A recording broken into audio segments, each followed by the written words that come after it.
La Guerra de Sucesión Española, en primer lugar, resulta ser un hecho ajeno en esencia a los intereses de España, que tuvo lugar por la voluntad expresa de quienes desde hacía décadas, durante el reinado de Carlos II, se la estaban repartiendo, siendo que las intenciones de los parciales de una y otra facción parecían tenerlo bastante claro. Su idea era fragmentar España, en principio dejando los estados de Italia bajo la corona del Borbón y el resto bajo la corona del archiduque.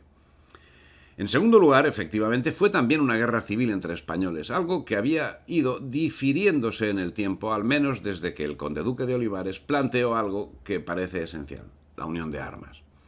Y por supuesto significó también la expresión natural de algo que estaba pendiente de resolución desde el año 711.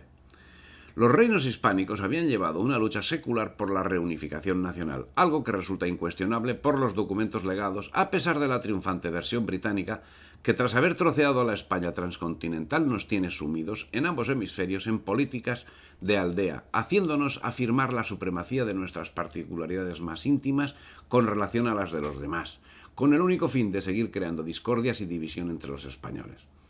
Esa lucha secular había terminado, pero había quedado pendiente la vertebración de la patria, y justo en esos momentos en los que la inteligencia del siglo XVI había desaparecido, es cuando, instigados por intereses bastardos, enfrentó, dentro de una conflagración mayor destinada a nuestra destrucción, dos conceptos maximalistas de la concepción del Estado. El modelo centralista, que defendía la articulación de España a partir del eje castellano, y el federal, que presuponía una España agregada de territorios con sus respectivas identidades singulares. España vertical y España horizontal. Sencilla reducción de conceptos que no aclara absolutamente nada, porque unos y otros tenían matices perfectamente asumibles. Tal vez por ello la inteligencia del siglo XVI prefirió dejar las cosas como estaban, acometiendo actuaciones que, como en el caso de era el único capaz para toda la corona, desde Sicilia hasta Filipinas. Es el caso que en la Guerra de Sucesión se juntan diversos aspectos y diversas intenciones no siempre nobles.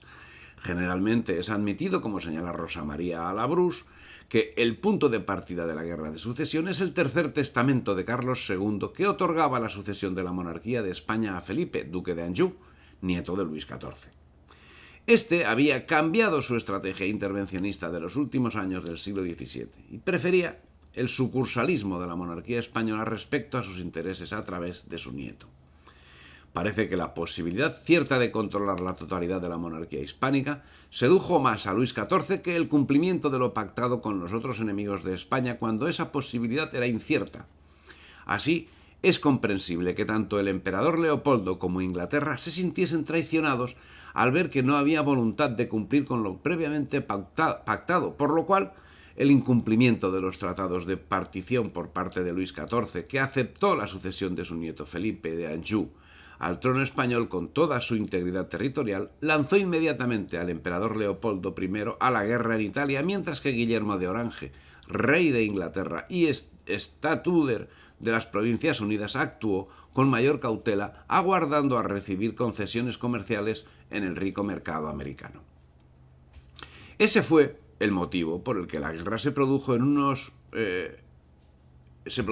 primeros momentos tan solo en las provincias italianas, dado que el imperio carecía de una armada capaz de atacar la España peninsular. Solo cuando Inglaterra comprobó que sus aspiraciones particulares no tenían acceso a los despojos de España es cuando comenzó su hostigamiento. Los bandos, según señala Germán García Segura, quedaron constituidos como sigue. El bloque borbónico o felipista quedó constituido por las dos coronas, Francia y España,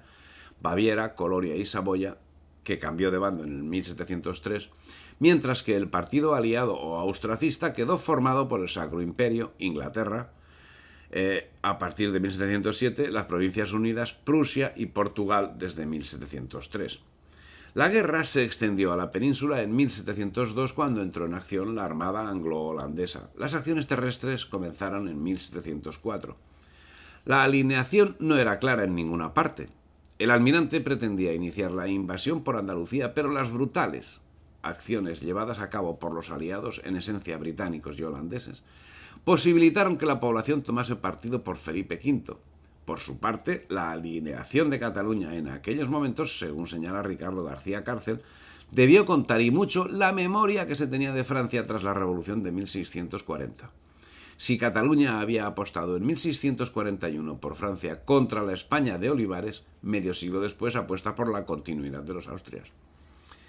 Pero esa alineación con el archiduque no es clara. Las familias se separaban en bandos austracistas y felipistas, tomando fuerza los primeros especialmente en Barcelona y en Vic, mientras que el asalto de la Armada Británica puso al descubierto a la facción austracista que acabó sufriendo una feroz persecución,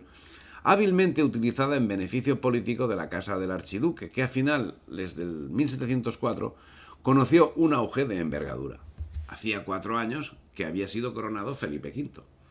La propaganda austracista había tardado en hacer mella, pero la decidida colaboración de Inglaterra con la infraestructura preexistente en Barcelona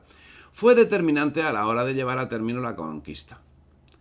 Siendo que, con la ampliación del ambiente austracista, se extendieron las revueltas que fueron estallando especialmente en Valencia y en Cataluña, y los sediciosos fueron acercándose a Barcelona hasta sitiarla con una nueva ayuda de la flota anglo-holandesa el 29 de agosto de 1705, hasta la capitulación del 9 de octubre de aquel mismo año. La marcha de la guerra para los aliados en general, e Inglaterra en particular, a finalizar el año en 1705 era bastante prometedora. Pues los objetivos perseguidos por Inglaterra, cuáles eran el dominio de las rutas comerciales, hegemonía en el mar y defensa de sus aliados, se habían cumplido. Destacaban sus triunfos en el Mediterráneo, ya que con la toma de Gibraltar controlaban el acceso por el estrecho. Por otra parte, la presencia de una poderosa flota en esas aguas disuadía cualquier posible acción por parte de la marina francesa. El 7 de noviembre de 1705 fue proclamado rey el archiduque como Carlos III en Barcelona, tras lo cual, según dice el relator del momento, Narciso Feliu de la Peña, decía que en Barcelona a 23 se movió el pueblo contra los que fueron afectos con demostraciones muy públicas a la Casa de Francia, llevándoles con ignominia y muchos baldones a las cárceles reales. El motivo fue la voz fingida de querer matar al rey y el celo inmoderado de asegurarle. En 1705, las provincias de Levante se pasaban al bando austracista mientras las conspiraciones contra el Borbón se sucedían. Modesto Lafuente señala que el conde de Cifuentes intentó sublevar Andalucía y que fue descubierto y huyó para sublevar el Levante. El conde de Leganés fue apresado y la nobleza sufrió una alteración que acabó enfrentándola a la princesa de Ursinos, quien provisionó de tropas francesas las provincias vascongadas, Santander y otras plazas, mientras los grandes se oponían a que el embajador francés asistiese al Consejo de Ministros mientras la medida no fuese contemplada en Francia con un acto recíproco. Sin embargo, algo falló en las previsiones británicas. Los intentos por sublevar Canarias y América no surtieron el efecto deseado,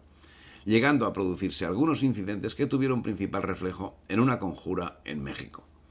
Pero no era solo la conspiración aliada la que posibilitaba los triunfos de los aliados, sino que la situación de la corte de Felipe V facilitaba los mismos. Así, en 1705, tras haber sido tomado Gibraltar por los ingleses, escribía el marqués de Tessé desde el sitio a que fue sometida la plaza. Un rey joven que no piensa más que en su mujer, de una mujer que se ocupa de su marido, de 4 ministros que unidos entre sí se hallan siempre acordes cuando se trata de cercenar la autoridad del rey, del secretario de Estado que se conforma con obedecer y no tiene voto, y tampoco quiere tenerlo, porque esto le impondría grave responsabilidad y no quiere ninguna. Más capaz de servir sería Rivas que todos los demás, pero la desdicha que tuvo de indisponerse con la princesa de los Ursinos hizo que lo tuviera la reina por sospechoso e insoportable. Por último, como iba diciendo, este consejo del despacho se compone además de las gentes arriba nombradas del embajador de Francia, que es quien más figura en el gabinete. Parece que todo ese cúmulo de despropósitos debiera favorecer la causa del archiduque y, de hecho, parciales austracistas eran señores castellanos, catalanes, aragoneses, valencianos, el cardenal Álvaro Cienfuegos y el conde de Oropesa, el de la Corzana, el de Gálvez, el de Tendilla, el de Haro, el de Villafranqueza, el de Vástago, el del Casal, el marqués de Leganés o los condes de Aguilar y Frigiliana, destacando entre ellos el almirante de Castilla. Pero en el sustrato de la sociedad, Todos esos despropósitos no acabaron de cobrar fuerza, porque si bien es cierto que la corrupción y la intriga eran características propias de la corte de Felipe V, la alternativa no era ni mucho menos mejor.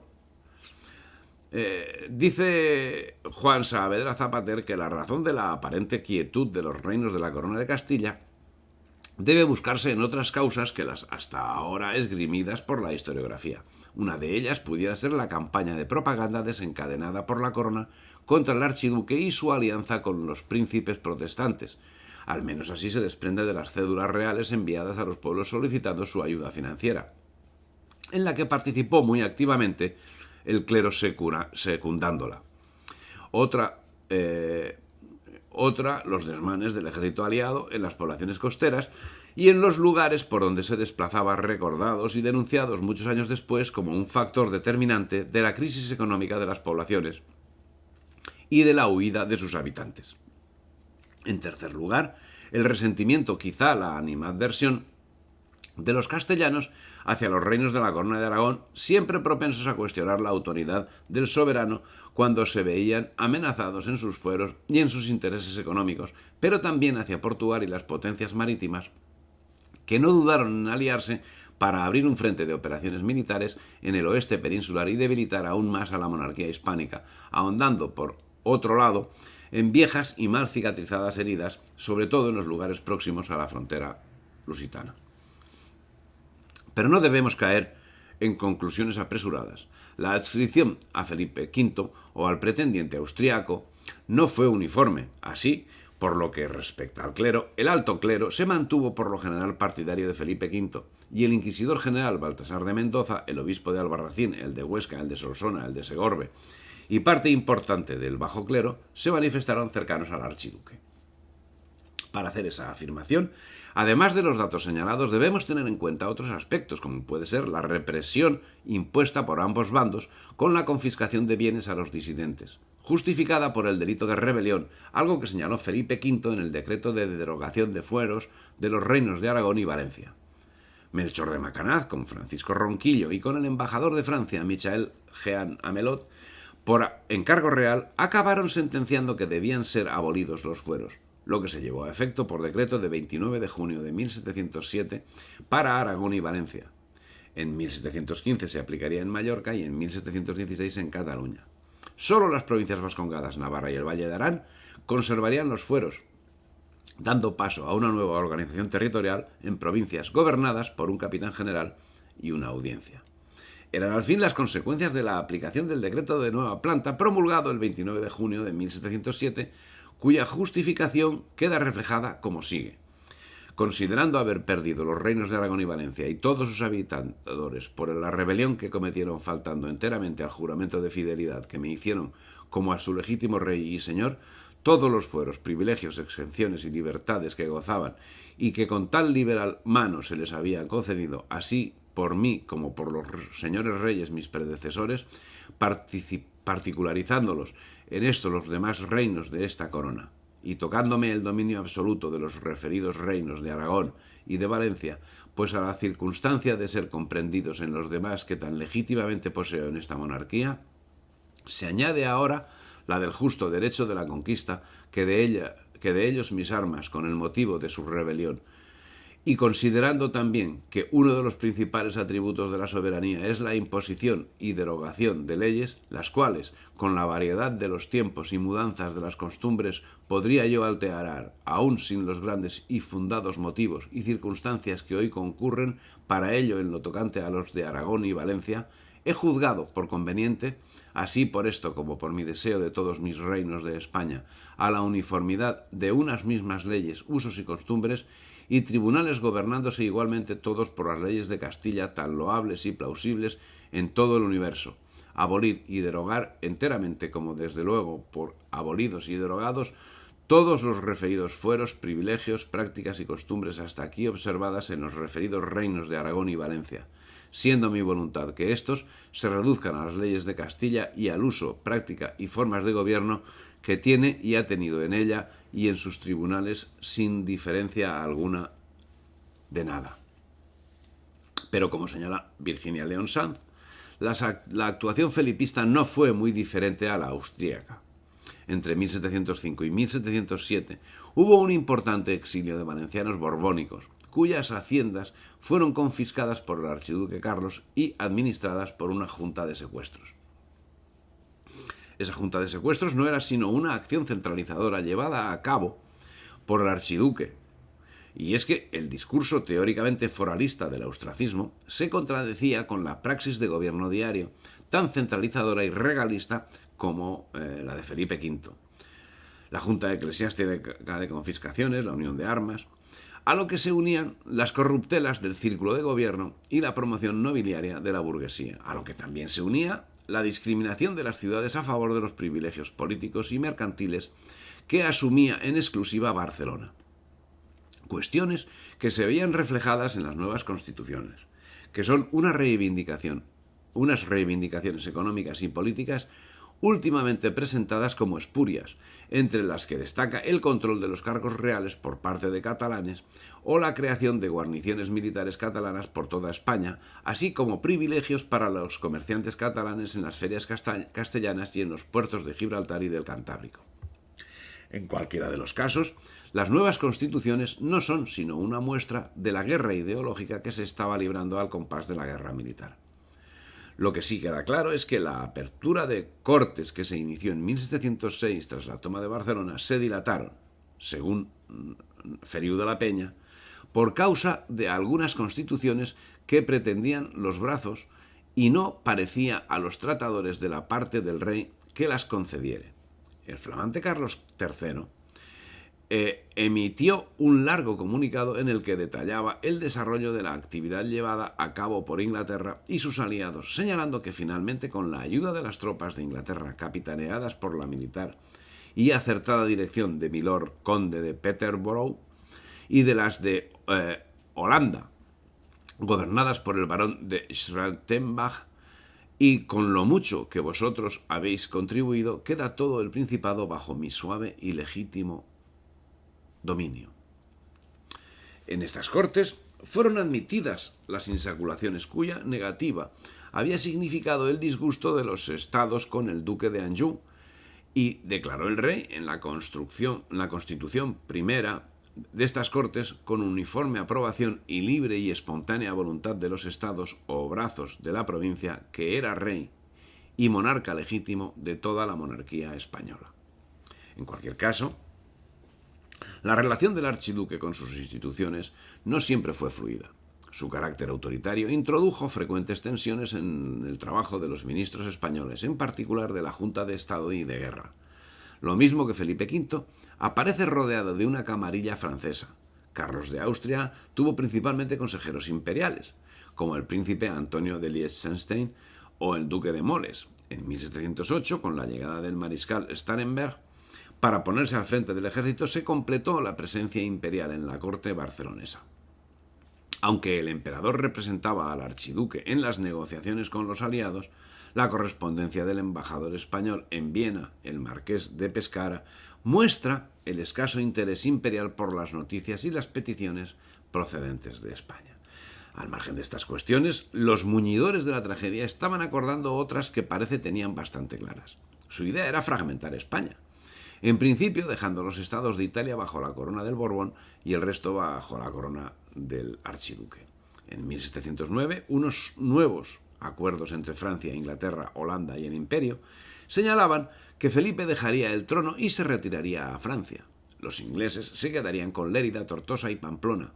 Al de Orleans le darían Valencia, Murcia y Cartagena, reconociéndole por rey. Probablemente parte de Cataluña pasaría a Francia y el resto del territorio español a la Casa de Austria. Cuando Felipe lo descubrió, exigió explicaciones a su abuelo, que lo sepultó todo en un político silencio. En ese momento, parecía que el pueblo español despertaba de la siesta y comenzaba a darse cuenta del verdadero interés de los franceses, por lo que surgieron fricciones que apuntaban a un enfrentamiento militar con estos. La primera víctima política fue Antonio de Silva, el duque de Uceda, que por sus críticas a la princesa de Ursinos y al embajador Amelot fue desterrado de la corte, al tiempo que eran reprendidos el conde de Frigiliana y el duque de Montalvo. La situación llegó a tal punto que el duque de Medinaceli propuso al rey la paz con los ingleses y holandeses si, si convirtiese las armas contra Francia, exponiéndole que ésta lo haría para hacer la suya. Pero Felipe V no quería oír hablar del asunto y prefería dejarse acariciar el oído con lo que decía su padre, el Delfín, y su abuelo, el rey de Francia. Ante esta situación, la reina y la de los ursinos comenzaron a agasajar al duque de Medinaceli y Felipe V comenzó a meditar el prescindir del embajador francés. Muy molesto con la actuación llevada a cabo por Luis XIV, Felipe V le escribió aduciendo que, trabajando para bien de mis intereses, trabajaré al mismo tiempo en obsequio de los vuestros y de los de Francia, para quien es una necesidad la conservación de la corona de España. Esa situación, que creó malestar en España, significó que el embajador de Francia apartase del Consejo de Regencia a quienes, como Montellano, se hacían eco del malestar popular en cuyo seno crecía una pujante animadversión a los franceses. A partir de ese momento, Felipe V constituyó un gobierno independiente, libre del control que hasta el momento había ejercido Amelot del embajador de Francia. Desde ese momento desaparece el sometimiento a la voluntad francesa, nace el distanciamiento y hasta la hostilidad, y crece la desconfianza hacia la política francesa, aunque todo acabaría siendo un espejismo. El ejército francés fue despachado a Francia, mientras Felipe V en persona se encontraba en el sitio de Balaguer, tras haber despachado al embajador Amelot y haber nombrado al duque de Medinaceli ministro de los Asuntos Extranjeros, mientras el emperador acosaba al Papa para que lo reconociese como rey de España, a lo que el Papa accedió en los términos que poseía en aquel momento el archiduque, lo que por parte de Felipe V motivó la expulsión del nuncio. David Alberto Aviancubillo señala al respecto que tras la retirada en 1709 de las tropas francesas de España se produjo un debilitamiento de la influencia francesa que queda patente en la conversación que mantuvo Felipe V con el embajador francés, en la que afirmó que solo temía haber esperado demasiado tiempo para tomar esa decisión, distanciarse del rey de Francia. Pero como lo había llevado del pretexto hacia su abuelo, no era algo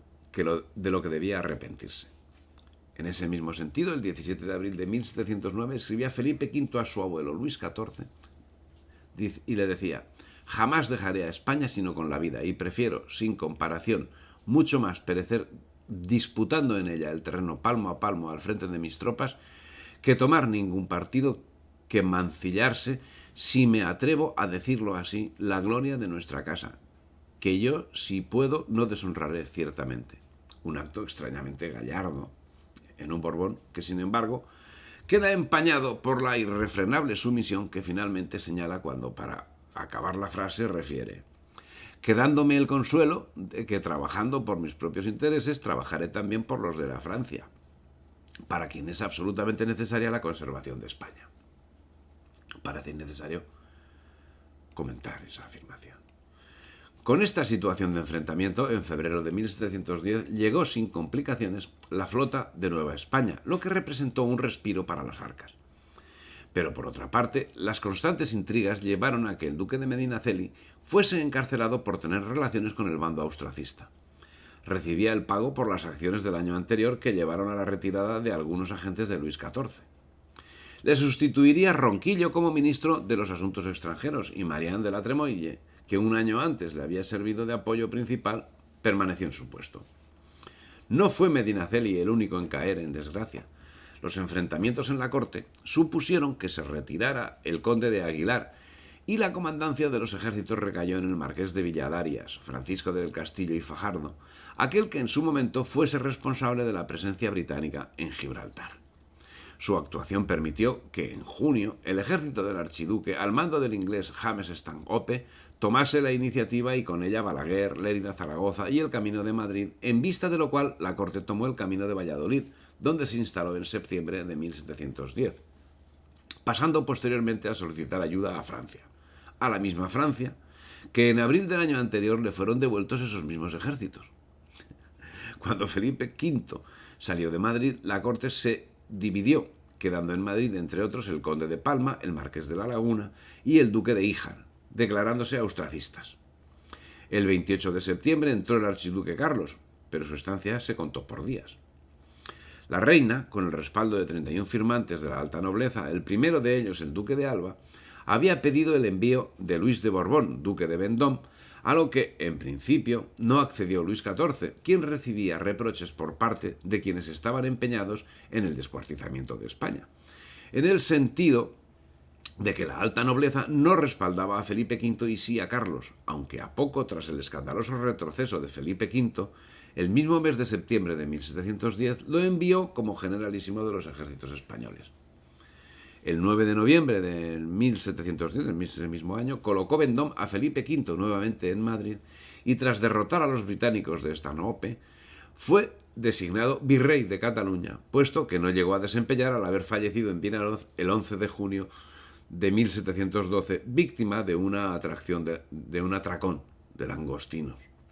Le sustituiría el príncipe de Tilly. Pero Vendôme no vino solo. Le acompañaría quien acabaría teniendo especial significación política, Julio Alberoni, un personaje hecho al gusto de Luis XIV con una ambición personal que acabaría poniendo a su servicio a la monarquía. Los acontecimientos a partir de este momento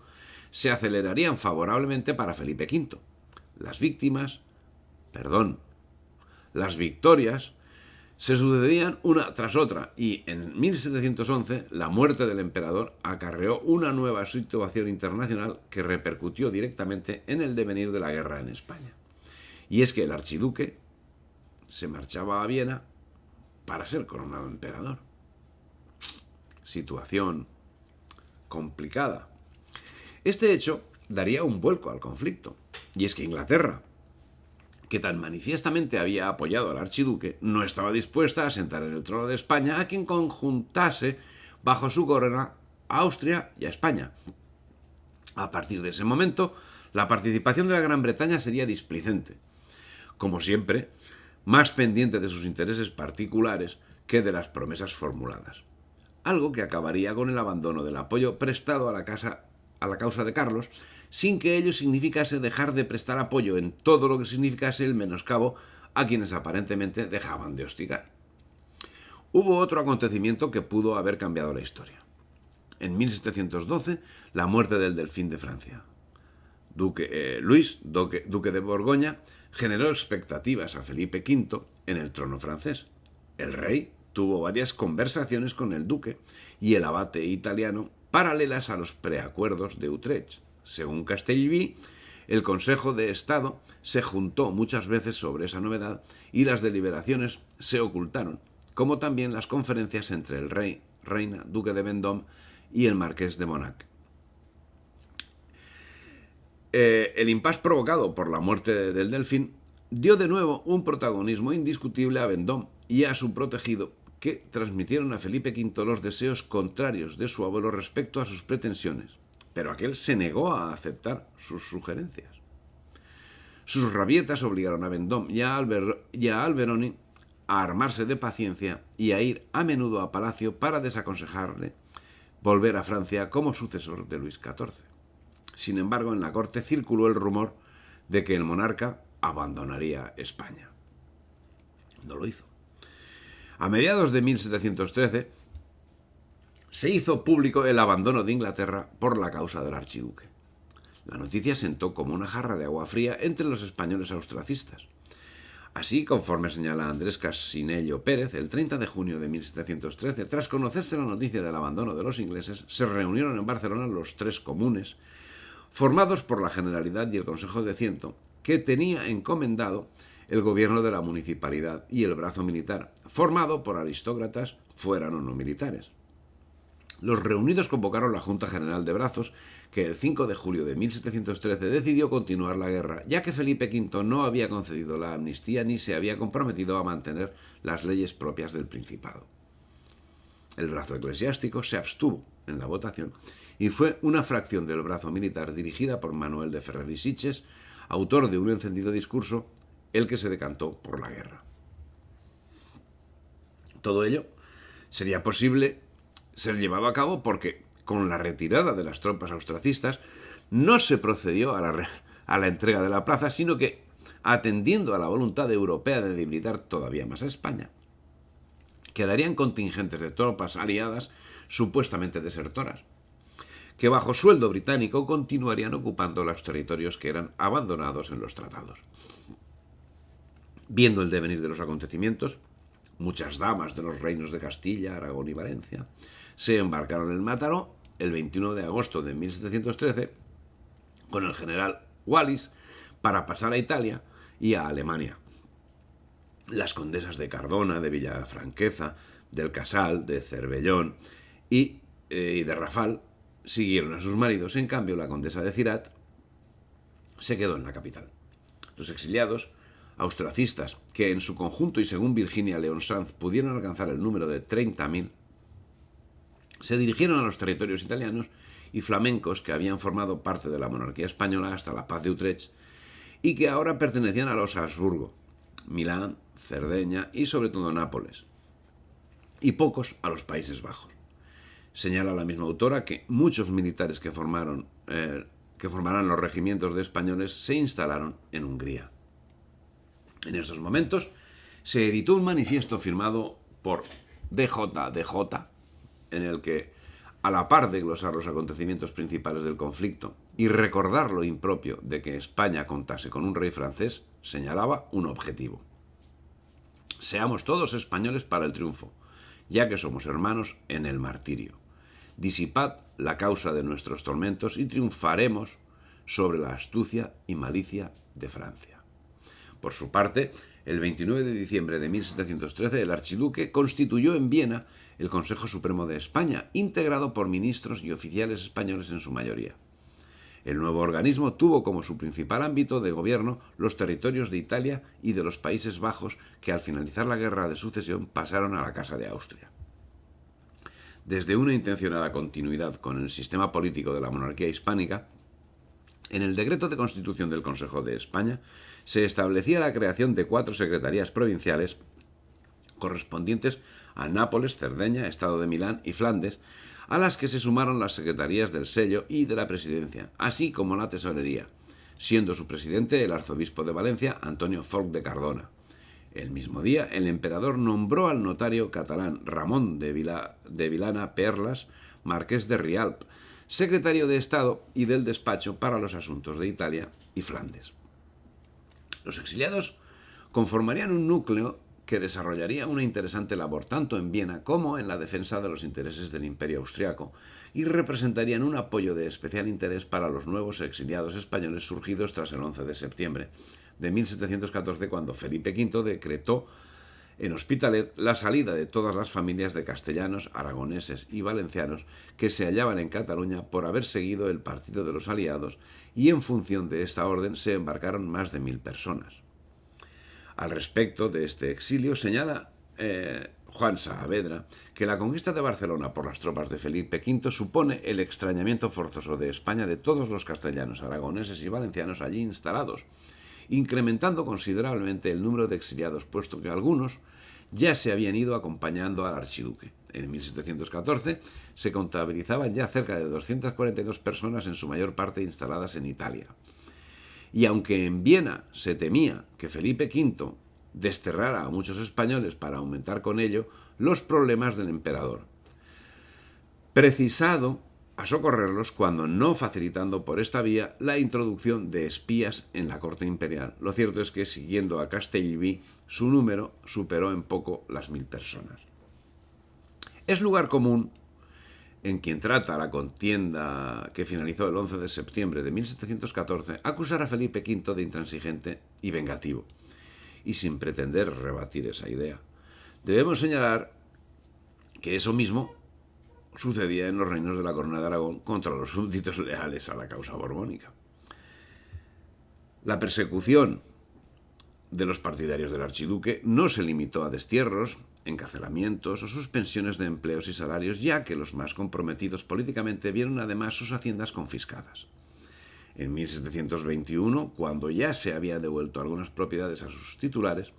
la Contaduría General de Bienes Confiscados valoraba los secuestros realizados en Castilla entre 1706 y 1710 en 2.931.359 reales de vellón, suma bastante superior al valor de los bienes embargados posteriormente a los súbditos desafectos de Aragón, Valencia y Cataluña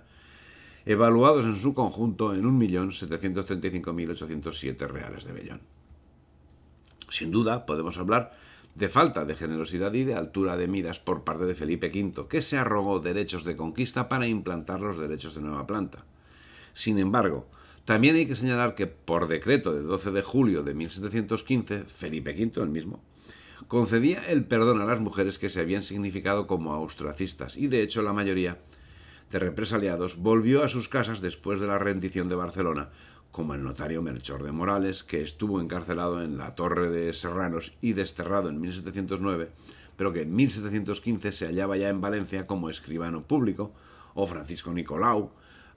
que en 1716 se le concedió licencia para poder regresar a Valencia y su hijo Francisco fue después oficial del ejército borbónico.